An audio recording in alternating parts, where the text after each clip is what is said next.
আজকের এই স্মরণীয় অনুষ্ঠানটি হয়ে যাবে বরণীয়, ঠিক তো? এবং আমরা যারা যে প্রত্যয় নিয়ে আজ এখানে উপস্থিত হয়েছি, সেই বরণীয় হতে হবে, বরণীয় হতে চাই, স্মরণীয় অনুষ্ঠানটি বরণীয় হোক, সেই লক্ষ্যমাত্রা আমরা নির্ধারণ করি।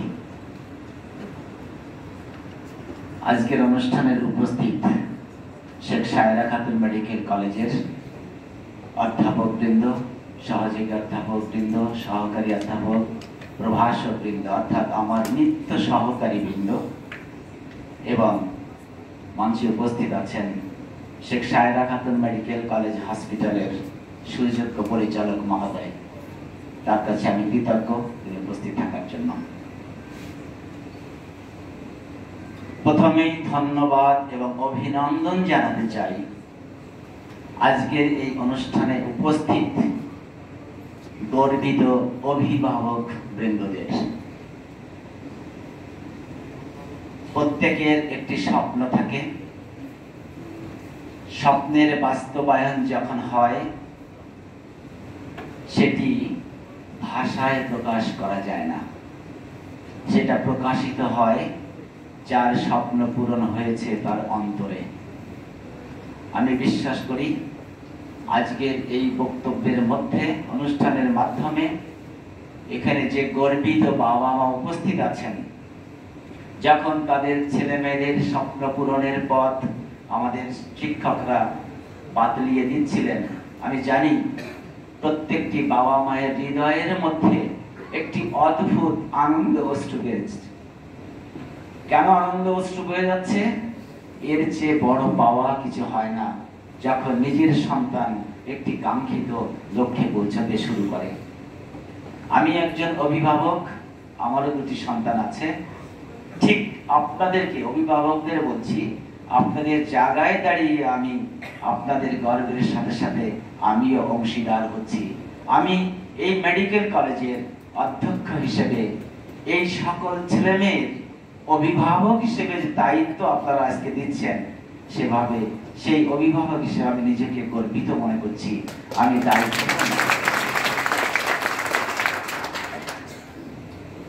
আমার সম্মানিত শিক্ষকবৃন্দ সকল কথাই বলে গিয়েছেন, তাই আমি একটু ভিন্ন আঙ্গিকের কথা বলতে চাই, খুব সংক্ষেপে। হাজার বছরের শ্রেষ্ঠ বাঙালি বঙ্গবন্ধু শেখ মুজিবুর রহমান, আর সেই জাতির জনকের গর্ভধারিণী মা শেখ সায়রা খাতুন, তিনি একাধারে মাননীয় প্রধানমন্ত্রী শেখ হাসিনার দাবি হন। তার নামে নামাঙ্কিত আজকের এই শেখ সায়রা খাতুন মেডিকেল কলেজ এবং Sheikh Saira Khatun medical college hospital.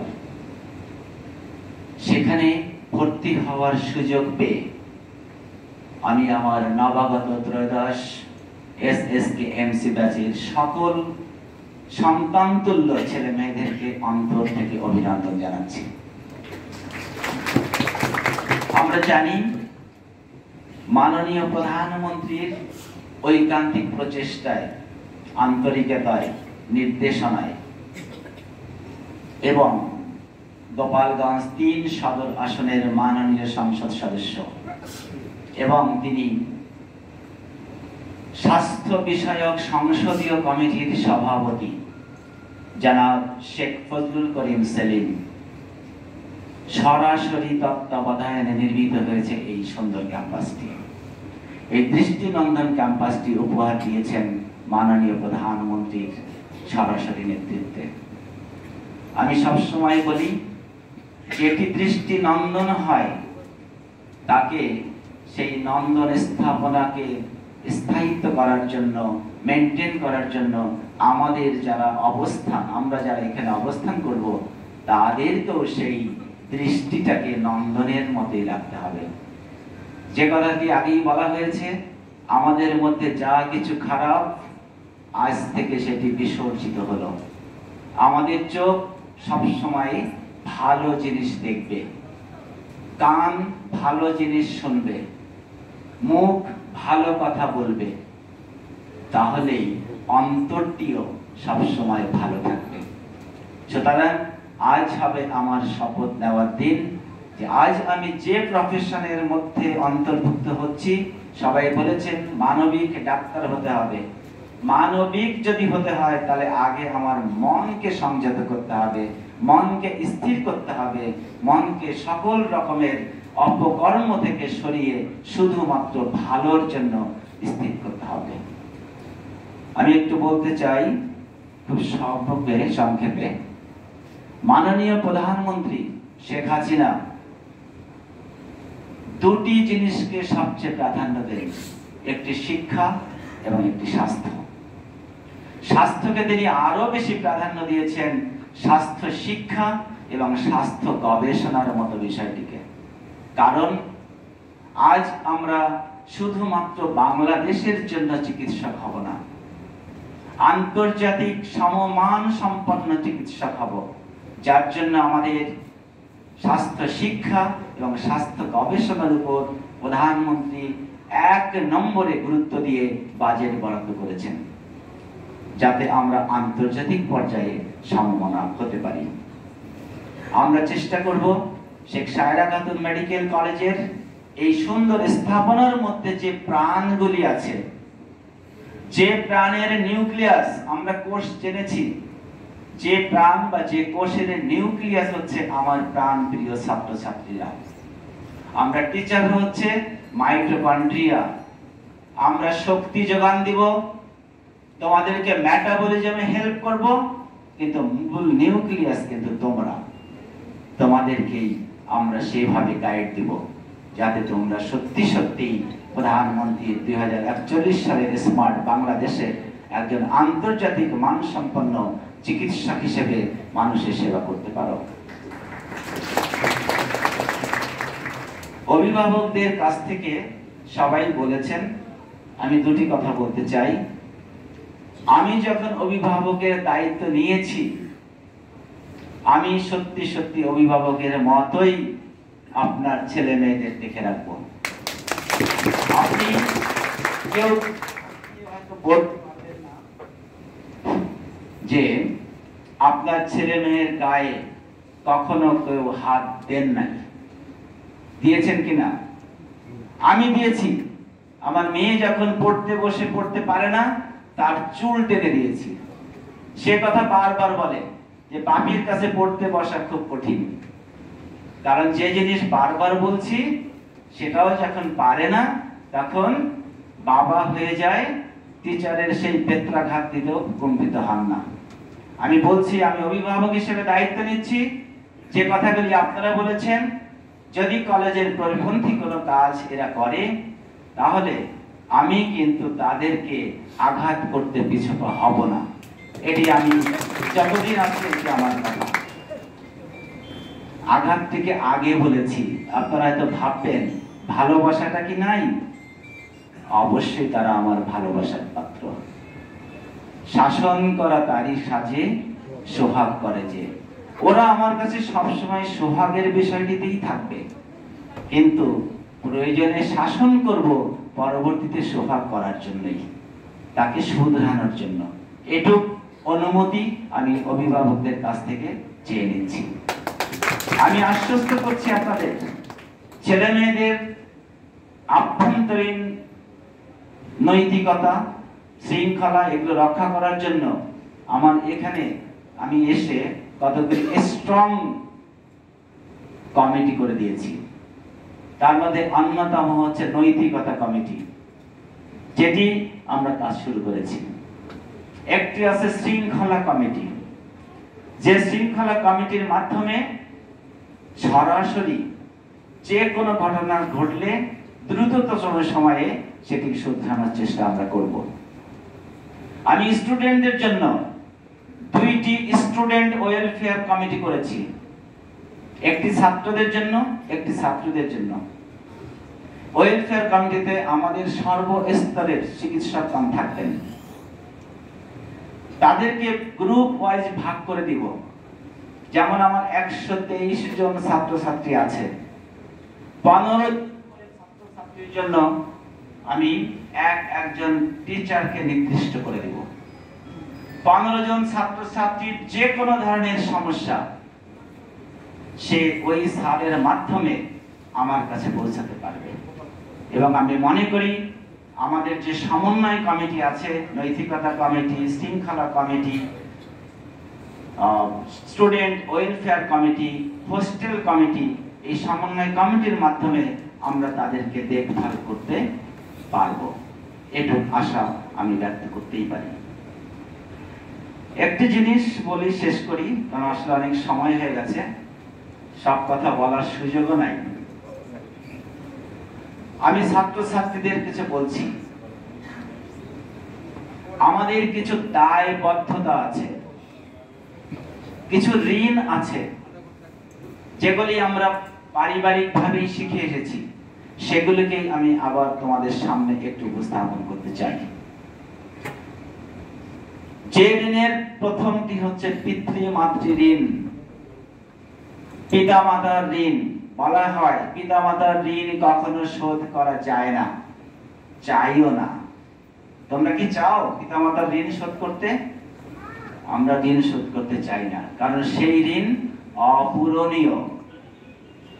সেই ঋণটাকে আমরা ঘুরিয়ে ঋণটাকে নিয়ে আসবো শ্রদ্ধার ঘরে, অর্থাৎ পিতা মাতার প্রতি সর্বত্র শ্রদ্ধাশীল থাকা হবেই আমার পিতা মাতার প্রতি ঋণ পরিশোধ। এবং একটা কথা মনে রাখতে হবে, আমরা সবসময় শ্রেষ্ঠ বলি।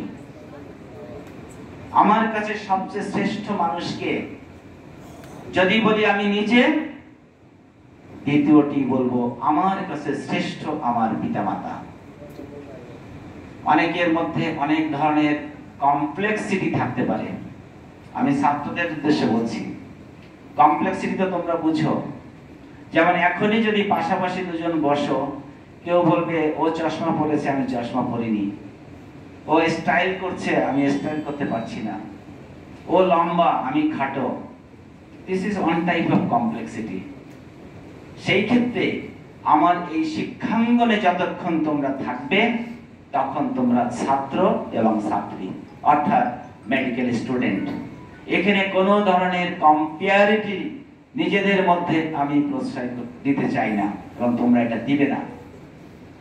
ব্যক্তিগত কথা বলি, দুজনের কথা শুনে, যে যখন আমরা ওরিয়েন্টেশনের ক্লাসে গিয়েছি, আমার বাবা, আমি ঢাকা মেডিকেল কলেজের স্টুডেন্ট, আমার বাবা ঢাকা মেডিকেল কলেজের এই অ্যালাম ওরিয়েন্টেশন প্রোগ্রামে যেতে পারেননি। কেন যেতে পারেননি? তার যাওয়ার পয়সা ছিল না, সত্যি কথা বললাম। বাট আমি নিজে যে আমার যে সহপাঠীদের পেয়েছিলাম, তাদের কাছে আমি চিরকৃতজ্ঞ। হু এম আই, আমি কে, আমি কোথা থেকে এসেছি, আমি কিভাবে এসেছি, দ্যাট গট ফরগেট। এটা তোমরা সবাই ভুলে যাবে আজ থেকে। এখন থেকে তোমরা এক কাতারের মানুষ, এক কাতারের ছেলে মেয়ে।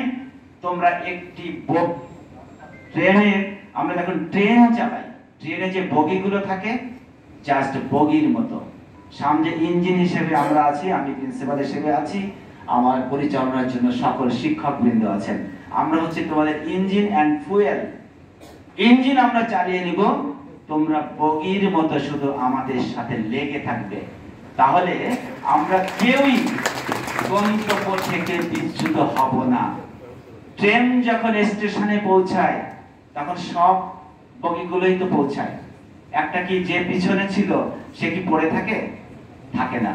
আমি তোমাদের কাছে স্বনির্বন্ধ অনুরোধ করছি, এবং এটা আমার আশীর্বাদ থাকলো, তোমরা যে কয়জন এখানে ভর্তি হয়েছে, 123 জন, আজ থেকে তোমরা মনে করবে তোমরা একটি রেল লাইনের বগি, তোমরা কেউ না এবং থেকেই বিচ্যুত হবে না।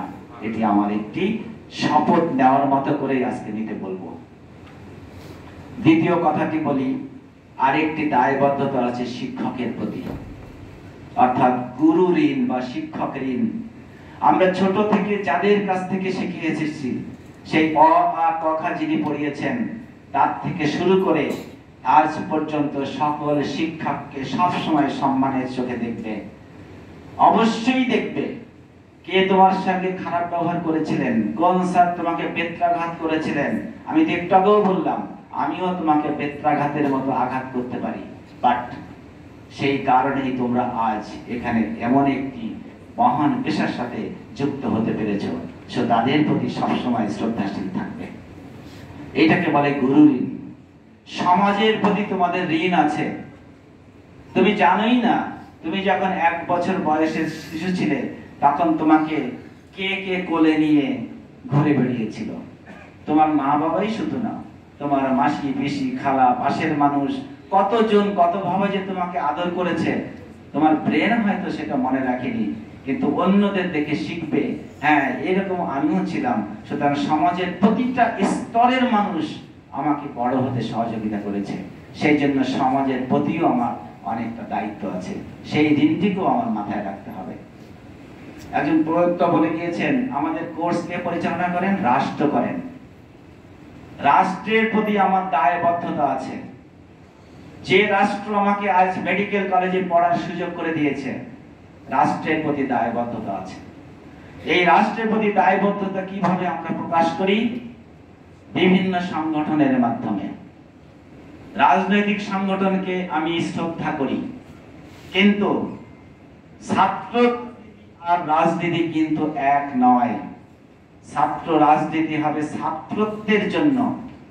এটি কখনোই আমার অধ্যয়নের বিকল্প হতে পারে না। ছাত্রানাং অধ্যয়ন তপ, কথাটি মনে রাখতে হবে। আমরা এখন ছাত্র, একমাত্র তপস্যা আমার অধ্যয়ন, একমাত্র বলেছি। কিন্তু বাকি যেটি আছে, রাজনৈতিক সংশ্লিষ্টতা, সাংস্কৃতিক কর্মকাণ্ড, ক্রীড়ার সাথে সংগঠিত, অবশ্যই এটি আমার জীবনযাত্রার অঙ্গ, কিন্তু প্রায়োরিটি হবে আমার অধ্যয়ন। এটি যেন আমরা মনে রাখি। তৃতীয় আরেকটি দায় আছে, যেটি হচ্ছে ধর্মীয় দায়, যেটাকে আমরা বলি দৈবিক দায়। কারণ এই সৃষ্টিকর্তা, মহান সৃষ্টিকর্তা আমাদের আলো, বাতাস, জল সবকিছু দিয়ে আমাদের এখানে পাঠিয়েছেন। আমরা শুধু আহরণ করছি। সৃষ্টিকর্তার প্রতি দায় থাকতে হবে, অর্থাৎ ধর্মীয় অনুভূতি থাকতে হবে। এটাকে কোনোভাবেই ঘুরিয়ে ফেলা যাবে না। আমি ছোট্ট করে উদাহরণ দেই। আমরা যখন একটি অনুষ্ঠানে যাই, অনেক কিছু গ্রহণ করি, ভালো ভালো খাবার দাবার খাই, সবকিছুই খাই, কিন্তু একটি ছোট্ট জিনিস, সহজ জিনিস যদি পান না করি, তাহলে সমস্ত তৃপ্তিটাই নষ্ট হয়ে যায়। সেটি হচ্ছে পানি।